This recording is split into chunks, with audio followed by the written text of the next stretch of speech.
Assalamualaikum warahmatullahi wabarakatuh. Kembali lagi bersama saya Usman Arifin pada program Kualat Kuliah dengan Waktu Kilat.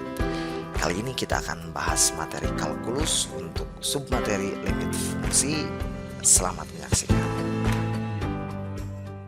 Assalamualaikum warahmatullahi wabarakatuh. Pada perkuliahan hari ini kita akan membahas tentang pendahuluan limit. Mungkin materi limit ini hal yang biasa mungkin bagi teman-teman yang berlatar dari SMA.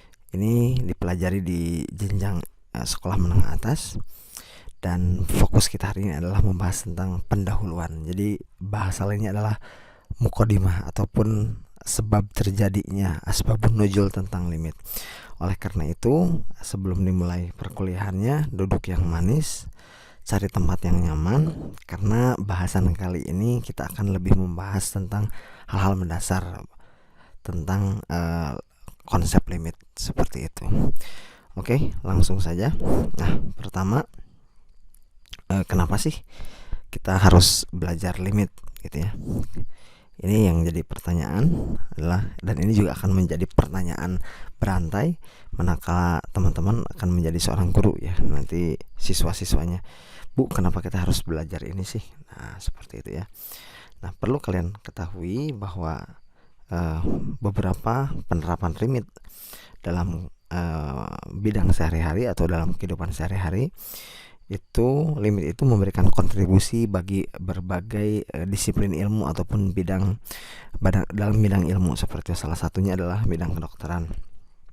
Ini sering terjadi miskonsepsi dalam pemahaman kita ataupun pemahaman peserta didik atau pemahaman siswa-siswa kita pada saat belajar itu. Memangnya dalam kehidupan itu kita misalkan kalau kita beli cireng, apakah kita menghitung limit, Pak? Apakah kita kalau belanja ke pasar kita akan menggunakan limit, Bu? Kan kurang lebih seperti itu. Nah, memang betul ya, dalam kehidupan kita sehari-hari yang seperti ini, mungkin limit itu tidak terlalu berguna gitu ya, tidak terlalu digunakan maksud saya. Tetapi kita akan lebih memahami kenapa sih limit itu diajarkan di sekolah itu. Nah, salah satunya adalah ini, di bidang kedokteran.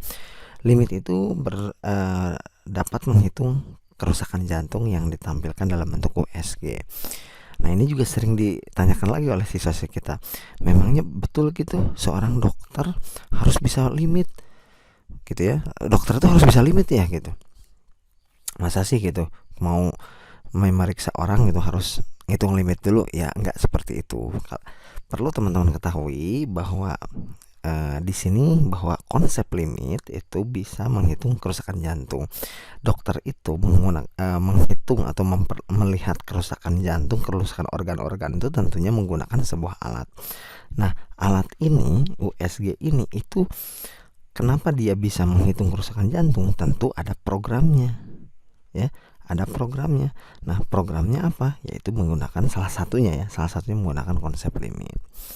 Nah, jadi kalau kehidupan kita sehari-hari kita ya, berbelanja, main, ataupun nonton drakor, ataupun nonton dan lain sebagainya, ya memang limit gak akan digunakan. Tetapi perlu diketahui bahwa matematika ataupun limit itu sendiri itu adalah dasar-dasar dari teknologi. Ada beberapa teknologi yang memang dibuat konsepnya atau programnya menggunakan konsep limit. Salah satunya di bidang kedokteran seperti itu. Nah, gitu ya. Nah, kemudian pada kasus ini dokter hanya bisa melihat data dari USG dan tidak bisa menentukan dengan cepat bagaimana sel yang rusak seperti itu. Dan itu sangat banyak, dan disinilah konsep limit gitu ya digunakan itu dengan USG itu sendiri gitu ya. Kemudian selain itu di bidang kimia ya, di bidang kimia misalkan menghitung kekuatan besi. Jadi apa ya? Karena kalau dalam makanan juga ada expire gitu ya. Nah, di sini juga sama, kadar besi atau kekuatan besi bergesekan dengan air dan asin itu bisa, ketahanannya seperti apa itu bisa diprediksi dengan konsep limit. Kenapa bisa memprediksi itu? Karena kan dalam penjualan, dalam apa ya, orang dengan mudah bahwa ini kadarnya sampai sekian atau berapa hari kekuatan dalam pengkaratannya seperti itu. Jadi tuh dalam tanggal kadaluarsa dan lain sebagainya. Ini adalah konsepnya. Tapi lagi-lagi Kenapa kita merasa ini tidak digunakan? Ya karena memang kehidupan kita saat ini belum menggunakan konsep limit seperti itu. Kemudian di bidang ekonomi, sering juga digunakan oleh pemerintah dalam menentukan pajak, dalam menentukan pajak yang dibayar oleh masyarakat. Nah, pada saat penentuan pajak tentu ada analisis terlebih dahulu, tidak langsung mungkin secara cepat. Nah, dan salah satunya seorang ekonom itu menggunakan inilah konsep limit seperti itu. Nah, kesimpulannya apa? Jadi memang betul dalam kehidupan kita saat ini limit itu mungkin belum digunakan. Tetapi kenapa ini diajarkan kepada kalian? Misalkan kalau teman-teman lagi ngajar di sekolah nih ya, kenapa ini diajarkan kepada kalian? Indonesia itu berharap salah satu dari kalian itu ada yang menjadi seorang ilmuwan gitu. Karena dasar teknologi itu adalah salah satunya dari matematika. Karena matematika itu ratunya ilmu, melayani berbagai disiplin ilmu. Jadi salah satu dari kalian itu ada yang menjadi seorang ilmuwan, sehingga ke depan kalian bisa mengembangkan teknologi dengan dasar-dasar ilmu, salah satunya adalah dengan dasar-dasar ilmu matematika ini gitu. Sehingga ketika kalian bisa membuat teknologi dengan konsep yang sudah dipelajari ini, itu bisa bermanfaat bagi kita. Dan kenapa sampai saat ini kita merasa bahwa matematika belum digunakan dalam kehidupan kita? Karena kehidupan kita masih banyak sebagai konsumen. Kita hanya membeli produk, membeli teknologi, menggunakan teknologi, tetapi belum menciptakan teknologi seperti itu. Dan matematika ataupun limit itu sendiri itu dasar dari teknologi itu sendiri. Seperti tadi masalah alat yang namanya USG, salah satunya menggunakan konsep limit seperti itu. Tapi kalau kita hanya pengguna, user saja, ya kita hanya menggunakan alatnya. Tapi alat itu tidak akan mungkin ada kalau tanpa ada konsep limit itu sendiri. Ngerti ya? Jadi sepertilah peranan matematika dalam kehidupan, bahwa matematika salah satunya sebagai dasar teknologi. Dan teman-teman harus punya keyakinan bahwa siswa-siswa kita nantinya itu akan menjadi orang-orang yang hebat. Seperti walaupun tidak semuanya akan jadi ahli matematika gitu ya, tetapi salah satu dari mereka mungkin ada yang ahli, dan itu bisa memberikan manfaat bagi khususnya diri sendiri, umumnya bagi negara kita tentunya seperti itu ya. Dan ke depan mungkin kita akan bisa menjadi negara yang lebih keren lagi seperti itu, meskipun sekarang sudah keren. Baik, kita akan bahas tentang pengertian limit secara etimologis. Secara bahasa, limit itu artinya adalah batas ya. Jadi limit itu artinya batas, atau juga ambang batas ya, ambang batas gitu ya. Secara terminologis, bahwa limit itu adalah suatu konsep dalam matematika, suatu konsep dalam matematika ataupun dalam kalkulus ya, atau dalam matematika ya, yang tentang kelakuan suatu fungsi,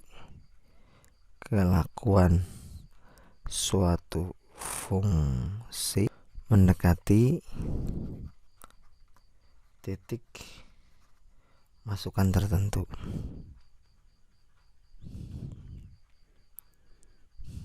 Karena ini adalah konsep ataupun pengertian dalam matematika, mungkin akan agak sulit kita memahaminya ya. Tetapi kita telah dulu, jadi ataupun kita jelaskan dulu suatu konsep dalam kalkulus, tentang kelakuan ataupun tentang sifat suatu fungsi yang mendekati sebuah titik masukan tertentu. Nah, ini mungkin agak sulit kita pahami ya. Nah, untuk lebih paham lagi nanti kita akan bahas setelah ini. Nah, simbolnya itu adalah seperti ini, limit fx, x mendekati c. Ini cara membacanya seperti ini. Limit ataupun nilai limit suatu fungsi, limit suatu fungsi untuk x mendekati c, seperti itu. Jadi nilai sebuah fungsi atau nilai limit fungsi, batas sebuah fungsi untuk x mendekati c, seperti itu. Jadi di sini juga bahasanya adalah X mendekati C. Jadi bukan X sama dengan C ya, bukan X sama dengan C, tetapi X mendekati C. Jadi sebuah batas, ambang batas sebuah fungsi untuk X-nya mendekati C, seperti itu. Jadi itu simbol dari limit, atau lebih enak membacanya limit X mendekat, limit fungsi fx untuk X mendekati C. Bisa dibaca seperti itu. Oke, baik, kita masuk ke segmen pertama, yaitu tentang pemahaman intuitif. Nah, definisi tadi akan kita lebih paham lagi dengan kita memahami secara intuitif. Pertama kita akan memahami secara intuitif. Selanjutnya juga akan ada definisi limit secara mendalam, seperti itu. Pemahaman secara intuitif. Baik, kita amati. Ini ada sebuah grafik fungsi ya, Y sama dengan X pangkat 3 dikurangi 1 dibagi X kurang 1. Bisa kita lihat bahwa kita ketahui bahwa fungsi ini itu memiliki sebuah larangan ya, ataupun hal yang tidak mungkin bisa, yaitu untuk X tidak sama dengan 1. Jadi X itu untuk fungsi ini itu larangannya adalah untuk X sama dengan 1 ya. Jadi larangannya untuk X sama dengan 1. Kenapa ini menjadi sebuah larangan? Karena pada saat ini X-nya sama dengan 1, tentunya hasilnya adalah 1 pangkat 3 dikurang 1 kurang 1, hasilnya adalah 0/0.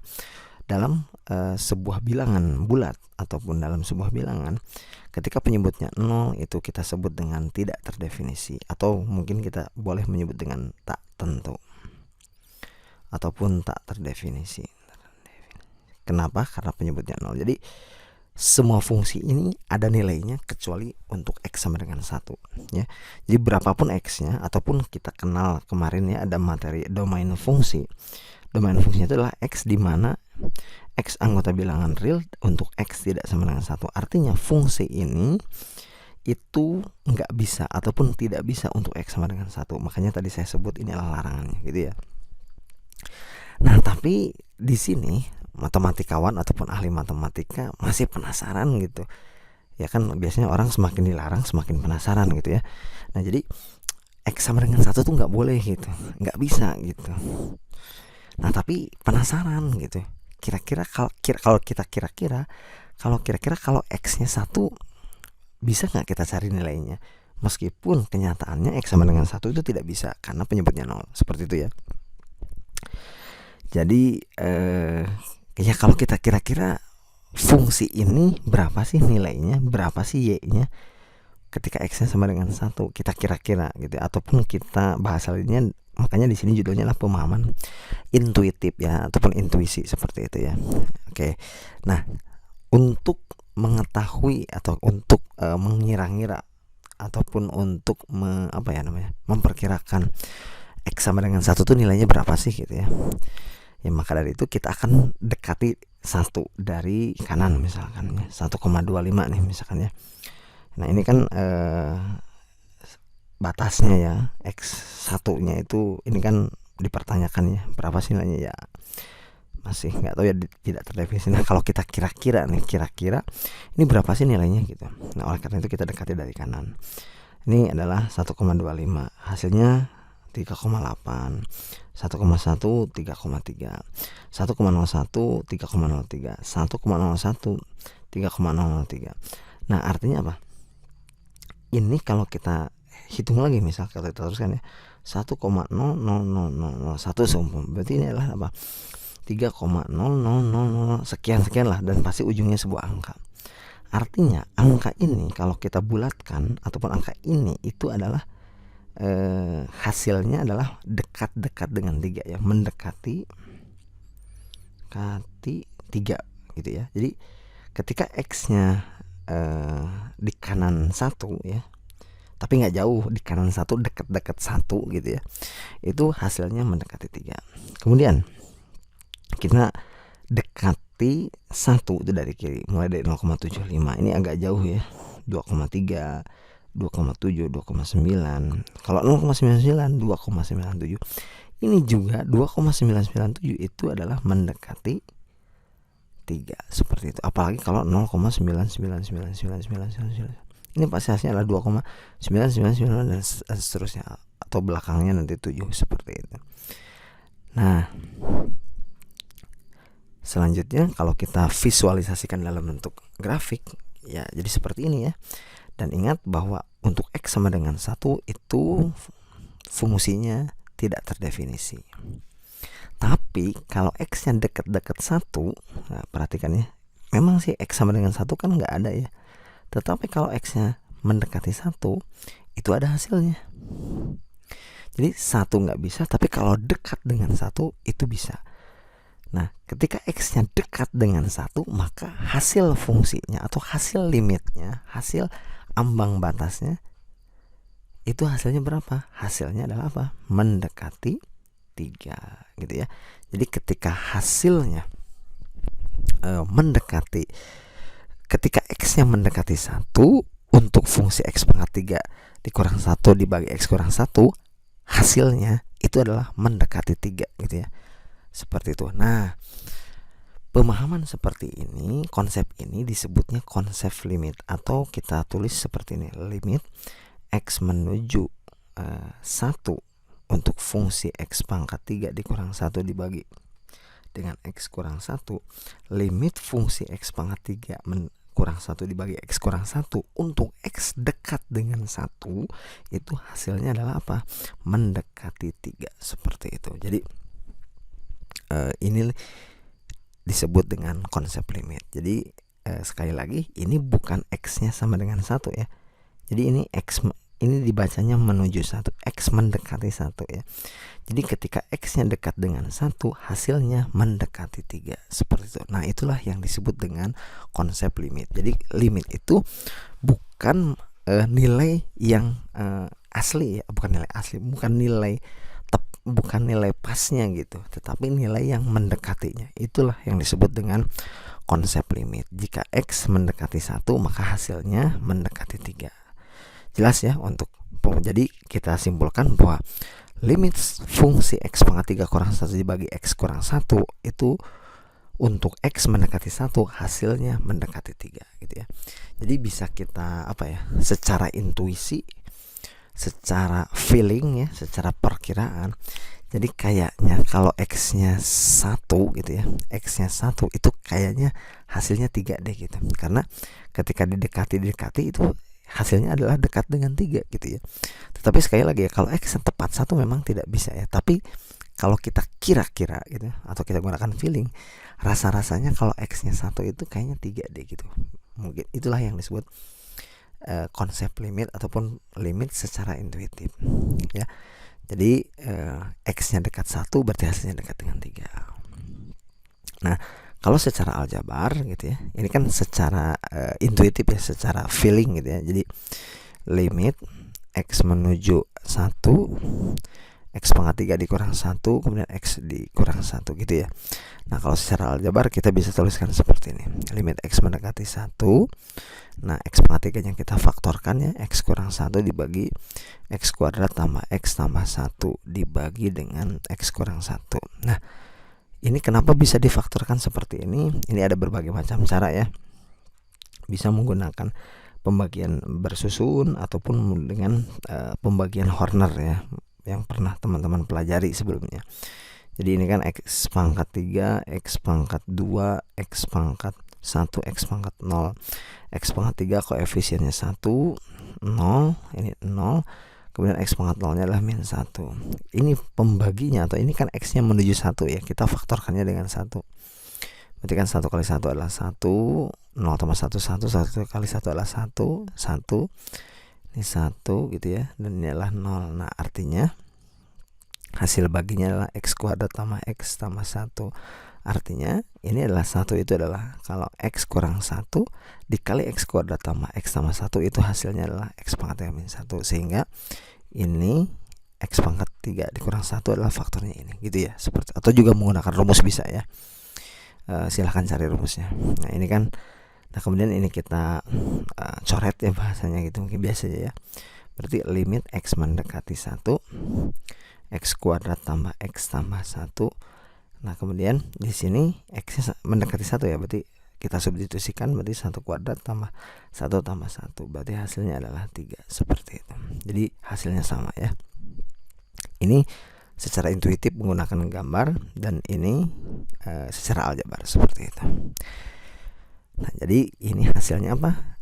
Ingat, ini hasilnya bukan 3 ya, tetapi hasilnya mendekati 3, seperti itu. Oke, baik, ada pertanyaan? Kalau ada pertanyaan silahkan tulis di kolom komentar. Baik, pertanyaan berikutnya silahkan dijawab ya. Ini ada sebuah pertanyaan. Limit x menuju 1 untuk x pangkat 3 dikurang x kurang 1 dibagi x kurang 1.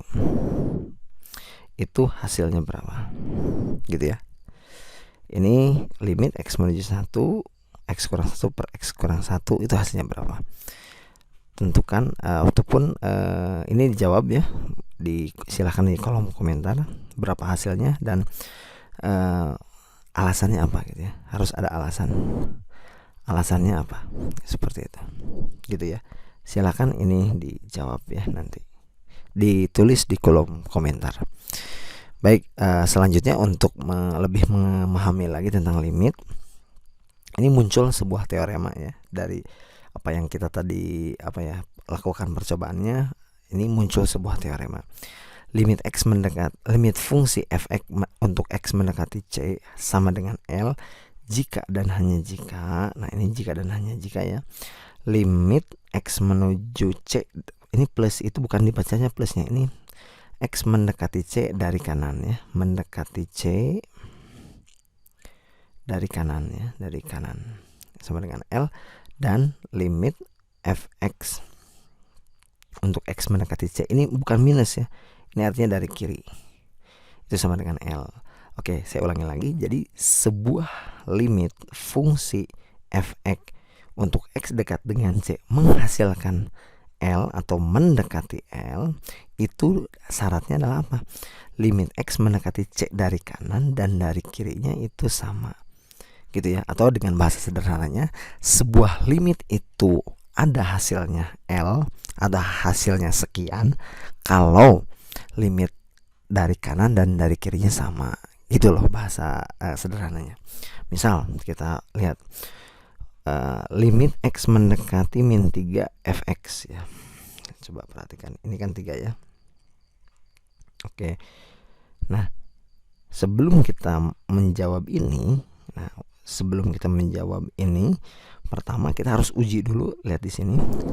Kita akan mengetahui hasil sebuah limit kalau limit kanan limit kirinya sama. Ya, berarti kita uji dulu ya untuk limit x mendekati negatif 3 gitu ya. Negatif 3 dari kanan misalkan ya. Dari kanan. Berarti perhatikan di kanan min 3, ini hasilnya adalah ini. Berarti hasilnya apa? Dekat dengan 2 gitu, atau mendekati 2.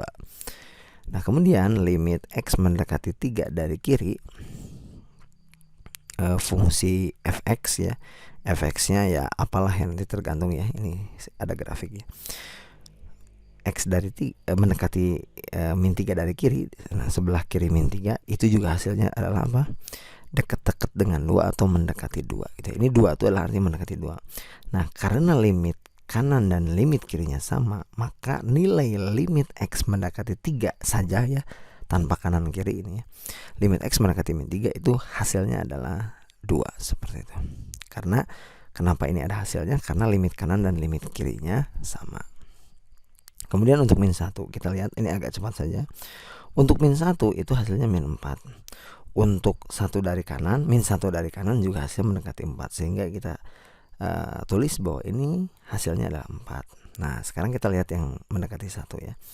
Untuk mendekati 1 kita perhatikan limit x menuju 1 dari kiri, misalkan ya, dari kiri, di kiri 1 itu hasilnya adalah mendekati 2 ya, mendekati 2. Nah, sedangkan untuk limit x mendekati 1 dari kanan, 1 dari kanan gitu ya, kita perhatikan 1 dari kanan, di kanan 1 itu hasilnya adalah apa?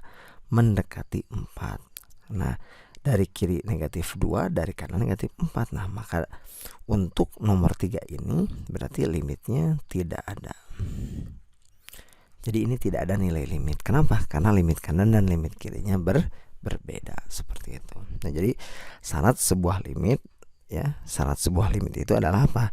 Limit kanan, limit X mendekati C dari kanan dan dari kirinya bernilai sama. Maka limit fungsi tersebut ada, gitu ya. Tapi kalau tidak, limit kiri dan limit kanannya tidak sama, maka limit fungsi di titik tersebut tidak ada, seperti itu ya. Jelas ya? Nah, itulah konsep limit. Jadi secara sederhana, jadi fungsi itu ada domain dan hasil, gitu ya. Nah, pada saat X-nya domainnya dekat dengan C, gitu ya, baik dari kiri maupun kanan, maka hasilnya ataupun daerah hasilnya itulah dekat dengan L, seperti itu. Dan syarat sebuah limit adalah limit kanan dan limit kirinya harus sama, seperti itu. Oke, mungkin itu tentang konsep limit ya. Semoga dipahami. Dan untuk lebih memahami lagi, silahkan cari berbagai referensi, banyak video tutorial di YouTube yang lainnya, ataupun bisa mempelajari di buku kalkulusnya secara langsung. Banyak belajar dari berbagai sumber. Ingat, di sini hanya sebuah ringkasannya saja. Dan kalau ingin lebih menguasai lagi, silahkan pelajari dari berbagai macam ilmu ya, baik dari video tutorial YouTube yang lainnya ataupun dari dari buku kalkulusnya langsung. Silahkan dimanfaatkan sumber belajar yang menurut kalian cocok dan relevan, dan intinya adalah belajarnya bisa dimaksimalkan ataupun dioptimalkan. Baik, untuk sesi kali ini dicukupkan saja. Nah, jadi kesimpulannya adalah apa? Limit itu artinya apa? Jika limit sebuah fungsi itu artinya jika X mendekati C, maka fx dekat dengan L. Ini adalah definisi limit ataupun tadi teorema limit ya. Arti dari limit itulah kalau X-nya dekat ke C, maka fx-nya dekat ke L. Nah, kalau kita pandang di kehidupan kita juga punya ataupun kita bisa menganalisis nilai limit kita terhadap Yang Maha Kuasa. Nah, jika kita dekat dengan perintah Allah, maka kita akan dekat dengan Allah. Betul nggak? Gitu ya. Jadi kalau kita dekat dengan perintah Allah, sering melaksanakan perintah Allah, tentu kita akan dekat dengan Allah. Nah, ini adalah konsep limit. Ataupun juga jika kita dekat dengan orang-orang yang soleh, maka kita akan dekat dengan kesolehan. Betul kan? Nah, seperti itu ya. Jadi dekat dengan soleh, maka kita dekat dengan kesolehan. Kemudian yang terakhir, jika kita dekat dengan belajar, maka kita akan dekat dengan kesuksesan. Mendekati limit nilai maksimum. Sebelum pamit, saya ucapkan terima kasih. Assalamualaikum warahmatullahi wabarakatuh.